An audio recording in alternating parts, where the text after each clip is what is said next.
parle beaucoup méditation et autres, et moi j'ai beaucoup de mal à méditer, je préfère faire des photos, aller dans la nature et autres, ça m'apporte plus et je suis plus en connexion, je ne sais pas avec quoi, mais bien, quoi. Je me sens bien.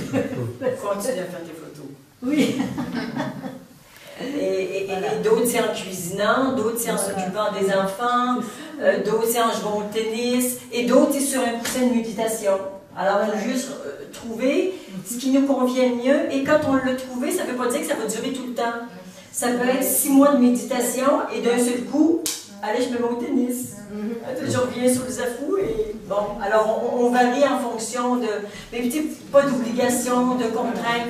Bon, de temps en temps, il faut comme placer quelque chose pour avoir une certaine discipline. Pour certains, quand je sens que c'est ma voix, que ça me fait du bien, et qu'il y a une petite paresse, tu vois, que je me ramollis, alors là, tu vois, je me redresse et je dis, OK, je tiens. Mais à un moment donné, si vous ne tenez plus, et que finalement, c'est que des séances de lutte contre « je ne veux pas méditer », ben, vendez votre zafou. C'est pas la peine. Chacun trouve sa façon de rester dans la présence. On en parler, c'est clair qu'on dit qu'il y a 3 grandes voies.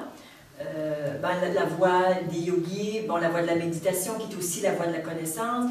Tu as la voie de l'amour pour les gens qui sont vraiment dans la dévotion, qui prennent soin des autres, qui sont dans cet espace, mais qui ont réglé leurs problèmes d'amour de soi. Donc là, mais c'est ta voie, tu es dans la voie de l'amour inévitablement, mais quelque chose à guérir pour que cet amour soit tout à fait gratuit et inconditionnel.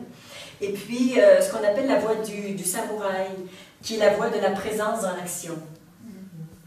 Alors les samouraïs, ils ne passent pas des heures sur le coussin de méditation, mais ils sont vraiment toujours dans l'action et ils arrivent à vaincre toutes les peurs, mais toujours dans le mouvement. Alors toute la voie des arts martiaux sont cette voie-là.